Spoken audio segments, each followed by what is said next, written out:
En cette période estivale, vous les imaginez peut-être moins mobilisés qu'en plein hiver, mais les Français étant de grands adeptes de randonnée, l'été est loin d'être une période creuse pour les gendarmes de haute montagne. L'une de nos équipes a pu embarquer à leur côté et assister à plusieurs de leurs sauvetages aux aires de mission à haut risque. Lucie Camas et Quincy Russell. Ils sont souvent les seuls à briser le silence de la montagne. Ouverture. Une élite surentraînée. Là, on est à 3000. Qui maîtrise les reliefs et ses dangers sur le bout des doigts. J'ai déjà fait un score là-dedans. Chaque année, le PGHM de Modane réalise près de 350 interventions. Un tiers d'entre elles, rien qu'en été. Nous les avons suivies durant 48 heures, au cœur de la haute saison estivale. Embarquement immédiat à bord du Chouka 73. Direction, les sommets. On a une personne qui semble épuisée, donc qui n'est pas capable de redescendre par ses propres moyens. C'est l'un des fils de la victime qui a donné l'alerte. Une fois au-dessus de la zone, il faut la localiser au plus vite. Reviens un peu derrière, Romaric, si tu peux. Il y avait quelqu'un là-bas aussi. Mais ce jour-là, l'unité doit faire face à une difficulté supplémentaire. Est-ce que le téléphone passe là? Non, là on n'a rien là. Tous les regards sont braqués vers le sol. Et après quelques minutes, 3h01 qui lève les bras. Elle est sous les pierres. presque invisible dans l'immensité du paysage. L'hélicoptère se rapproche au maximum. Les pales frôlent la montagne. Une fois au sol, les premiers soins sont prodigués à cette randonneuse de 62 ans. Elle est prise de palpitations et se sent au bord du malaise. En plus, j'ai eu la panique. Oui. Je ne plus. Cette altitude en plus. Son état se stabilise peu à peu. Dextro nickel. Ça me rassure, parce que je sais qu'ils ont la capacité de me réanimer si quelque chose arrive. Il faut repartir. Ses deux fils sont avec elle, mais doivent redescendre à pied. Et il y a Vera et Jean-Vianney qui vous aideront pour monter dans la machine. Et ensuite, on va vous monter, d'accord? La randonneuse est transportée à l'hôpital de Saint-Jean-de-Maurienne. Sans hélicoptère, elle aurait dû attendre plusieurs heures avant d'être secourue. En France, l'été dernier, plus de la moitié des interventions des PGHM étaient liées à la randonnée.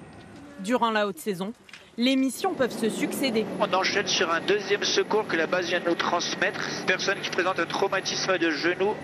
Cette fois, un jeune homme de 15 ans s'est blessé lors d'une activité aquatique et se retrouve bloqué au bord d'une berge. La victime, elle est plus derrière. J'ai l'impression qu'elle est sous les arbres là-bas. Là, regarde, elle est au fond. Les pompiers sont à proximité, mais l'endroit leur est inaccessible. L'élitreuillage est ici la seule option. Eh ben écoute, je le sors à l'extérieur. Ok. Et je suis prêt pour le treuillage. C'est parti, j'envoie. Passage patin. Ouais. Un premier secouriste entame la descente sur une vingtaine de mètres. Pendant que Clément, le mécanicien de bord, guide le pilote. À droite 10 mètres et en avant 20.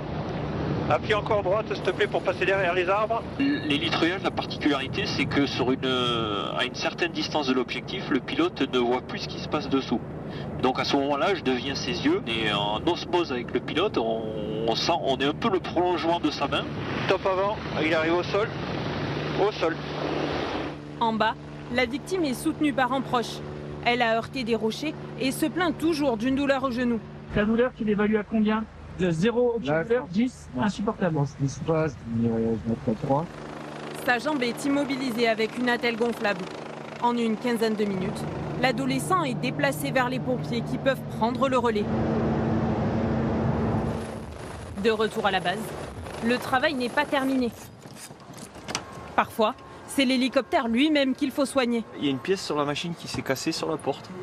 Une panne mineure, mais l'hélicoptère est cloué au sol. Le but, c'est d'avoir la machine disponible, parce que là, s'il devait y avoir un secours, c'est une autre unité d'un autre département qui viendrait. 1h30 plus tard, la porte est réparée. Et justement, l'hélicoptère ne va pas tarder à reprendre du service. C'est une femme de 42 ans en randonnée qui s'est fait une entorse grave du genou. L'équipe arrive rapidement à proximité de la victime. On peut monter derrière, c'est libre. Elle n'arrivait plus à marcher, elle a senti son genou qui se dérobe. Donc à partir de là, on a juste posé une attelle et on l'évacue sur le centre hospitalier le plus proche.